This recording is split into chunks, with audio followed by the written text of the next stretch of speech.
मनुष्य के जीवन का चालक है भय। मनुष्य सदा ही भय का कारण ढूंढ लेता है। जीवन में जिन मार्गों का हम चुनाव करते हैं वो चुनाव भी हम भय के कारण ही लेते हैं। किंतु क्या ये भय वास्तविक होता है? विचार कीजिए।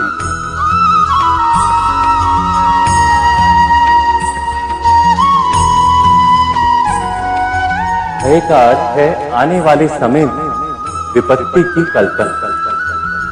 किंतु समय का स्वामी कौन? ना तो हम समय के स्वामी हैं, ना हमारे शत्रु या प्रतिस्पर्धी। समय तो ईश्वर के अधीन चलता है। तो क्या यदि कोई आपको हानि पहुंचाने के लिए केवल योजना बनाता है, वो वास्तव में आपको हानि पहुंचा सकता है? नहीं। किंतु भय से भरा हुआ हृदय हमें अधिक हानि पहुंचाता है। क्या ये सत्य नहीं?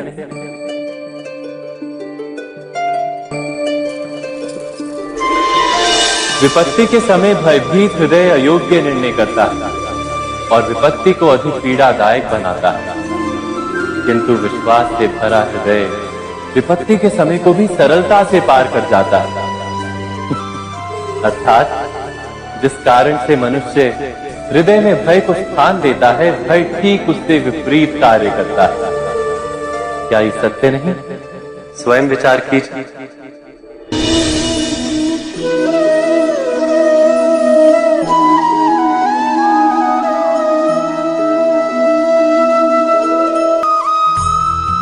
जीवन में आने वाले संघर्षों के लिए जब मनुष्य स्वयं को योग्य नहीं मानता, जब उसे अपने ही बल पर विश्वास नहीं रहता, तब वो सद्गुणों को त्याग कर दुर्गुणों को अपनाता है।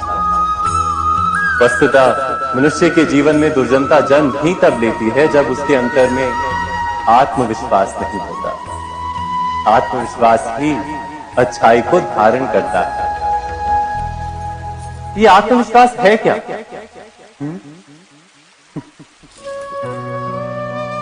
जब मनुष्य ये मानता है कि जीवन का संघर्ष उसे दुर्बल बनाता है, तो उसे अपने ऊपर विश्वास नहीं रहता। वो संघर्ष के पार जाने के बदले संघर्ष से छूटने के उपाय ढूंढने लगता है। किंतु जब वो ये समझता है कि ये संघर्ष उसे अधिक शक्तिशाली बनाते हैं, ठीक जैसे व्यायाम करने से देह की शक्ति बढ़ती है, तो प्रत्येक संघर्ष के साथ उसका उत्साह बढ़ता है।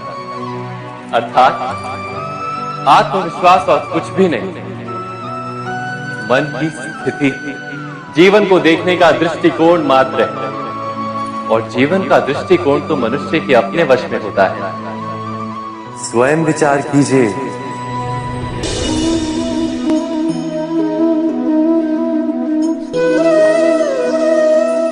सत्ता की लालसा सबके हृदय को घेरे रहती है। प्रत्येक व्यक्ति अपना एक राष्ट्र निर्मित करने का प्रयत्न अवश्य करता है। फिर वो राष्ट्र कुरु राष्ट्र की भांति बहुत बड़ा हो या फिर अपने परिवार तक सीमित हो, वो सत्ता प्राप्त करने का प्रयास अवश्य करता है। किंतु सत्ता का वास्तविक रूप क्या है? क्या हमने कभी विचार किया है? एक मनुष्य जितने अधिक लोगों के जीवन को प्रभावित कर सके, जितने अधिक लोगों के जीवन की स्वतंत्रता पर अंकुश रख सके, उतनी ही अधिक सत्ता का अनुभव करता है वो। सत्ता का वास्तविक रूप ही है अन्य के जीवन पर स्वयं का प्रभाव। किंतु क्या वास्तविक प्रभाव प्रेम, दया, करुणा और धर्म से निर्मित नहीं होता? जब भी मनुष्य कठोरता और अधर्म से सत्ता प्राप्त करने का प्रयत्न करता है, तब वो दूसरों के हृदय में विरोध अथवा विद्रोह को जन्म देता है। और परिणाम कुछ इस प्रकार। हां, कुछ समय के लिए वो स्वयं को प्रभावी और शक्तिशाली अवश्य पाता है, किंतु वो वास्तविक सत्ता नहीं। यही कारण है कि भृगु और वशिष्ठ जैसे ऋषियों की आज भी पूजा की जाती है, रावण और हिरण्यकश्यप की नहीं। इस पर तो आप विचार अवश्य करें। सत्य कहा ना।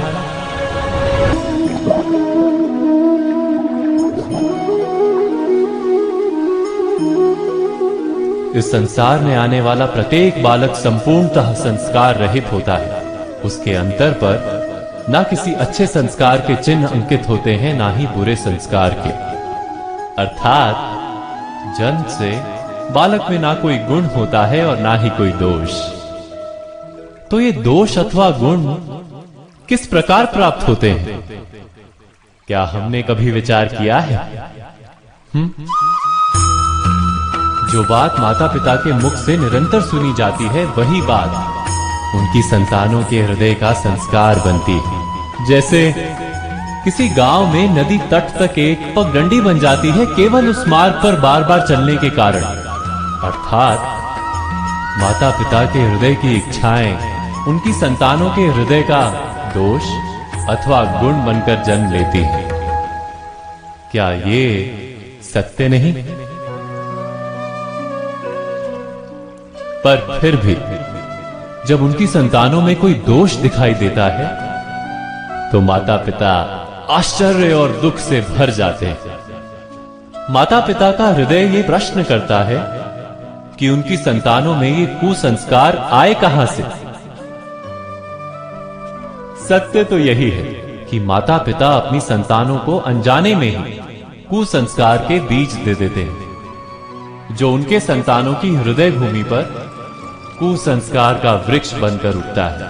अर्थात अपनी संतानों को सुसंस्कारी और धर्ममय बनाने की आशा रखने वाले प्रत्येक माता पिता को प्रथम अपने हृदय की इच्छाओं पर अंकुश रखना क्या अनिवार्य नहीं?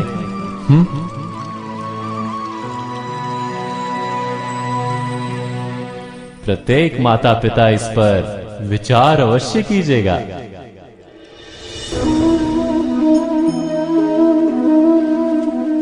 मनुष्य का स्वभाव है कि वो स्वयं को, अपने परिवार को, अपनी संतानों को अधिकतम सुख प्राप्त हो ऐसी इच्छा रखता है। इसी कारण से हम सदा श्रम और कष्ट से अंतर रखते हैं, विश्राम और सुविधाओं को बढ़ाने का प्रयास करते हैं। स्वयं अपने जीवन का विचार कीजिए। क्या ये सत्य नहीं कि हम अपनी संतानों के लिए सदा ही विश्राम और सुविधा का आयोजन करते हैं? पर क्या कभी सोचा है केवल विश्राम से क्या लाभ प्राप्त होता है? केवल सुख और सुविधा जिन्हें प्राप्त हो उनका जीवन कैसा होता है? शरीर जब श्रम करता है तो अधिक स्वस्थ बनता है। बुद्धि भी जब कठिन चुनौतियों का सामना करती है तो अधिक तेजस्वी बनती है।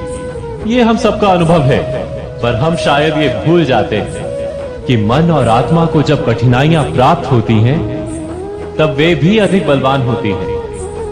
अर्थात जब भी हम अपनी संतानों को श्रम और दुख से दूर रखने का प्रयास करते हैं, क्या वास्तव में उनके सुख का मार्ग बंद नहीं कर देते? स्वयं विचार कीजिए।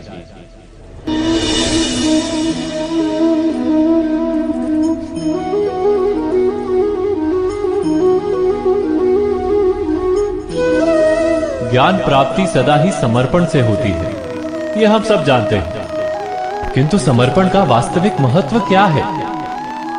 क्या हमने कभी विचार किया? मनुष्य का मन सदा ही ज्ञान प्राप्ति में विभिन्न बाधाओं को उत्पन्न करता है। कभी किसी अन्य विद्यार्थी से ईर्ष्या हो जाती है, कभी पढ़ाए हुए पाठों पर संदेह जमता है और कभी गुरु द्वारा दिया गया दंड मन को अहंकार से भर देता है। नहीं, क्या ऐसा नहीं होता? न जाने कैसे कैसे विचार मन को भटकाते हैं और मन की इसी अयोग्य स्थिति के कारण हम ज्ञान प्राप्त नहीं कर पाते। मन की योग्य स्थिति केवल समर्पण से निर्मित होती है। समर्पण मनुष्य के अहंकार का नाश करता है। ईर्ष्या, महत्वाकांक्षा आदि भावनाओं को दूर कर हृदय को शांत करता है और मन को एकाग्र करता है। वास्तव में ईश्वर की सृष्टि में ना ज्ञान की मर्यादा है ना ज्ञानियों की। गुरु दत्तात्रेय ने तो गाय और श्वान से भी ज्ञान प्राप्त कर लिया था। अर्थात विषय ब्रह्म ज्ञान का हो या जीवन के ज्ञान का या गुरुकुल में प्राप्त होने वाले ज्ञान का, उसकी प्राप्ति के लिए गुरु से अधिक महत्व है उस गुरु के प्रति हमारा समर्पण। क्या ये सत्य नहीं? स्वयं विचार कीजिए।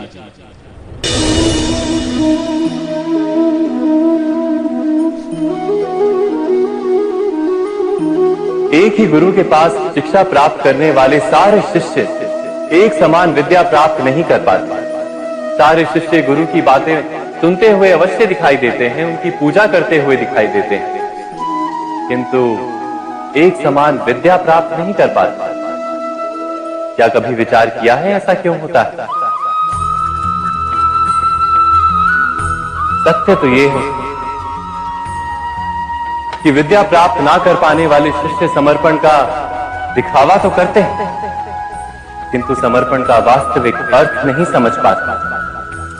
गुरु के चरणों में फूल चढ़ाने से अथवा गुरु का आदेश मानने मात्र से क्या समर्पण सिद्ध होता है? नहीं। समर्पण का वास्तविक अर्थ है जब गुरु के प्रति मन में कोई संदेह ना रहे, गुरु के मुख से आदेश निकले उससे पूर्व शिष्य उस कार्य को पूरा कर।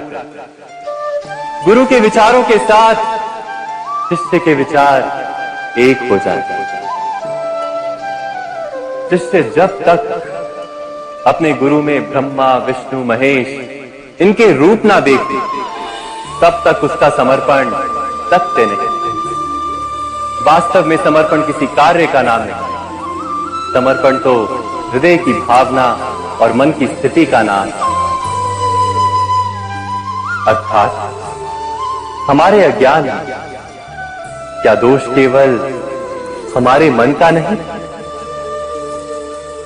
स्वयं विचार कीजिए।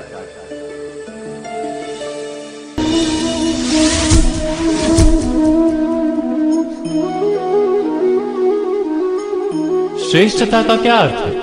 श्रेष्ठता का अर्थ है दूसरों से अधिक ज्ञान प्राप्त करना। अर्थात मूल्य इस बात का नहीं कि स्वयं कितना ज्ञान प्राप्त किया, मूल्य इस बात का है कि प्राप्त किया हुआ ज्ञान अन्य लोगों से कितना अधिक है। अर्थात श्रेष्ठता की इच्छा ज्ञान प्राप्ति को भी एक स्पर्धा बना देती है, और स्पर्धा में विजय अंतिम कब होती है?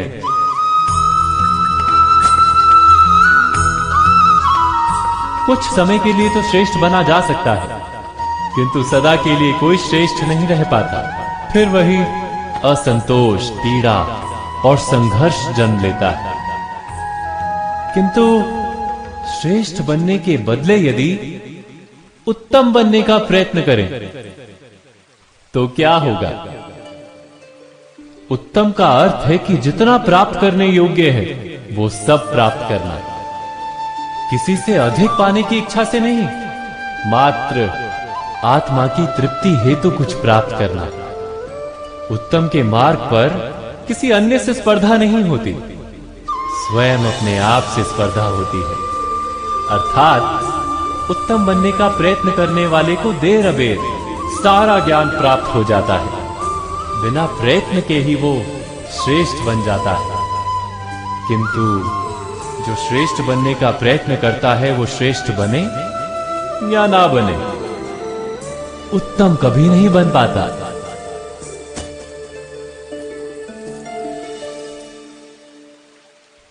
अवश्य कीजिएगा।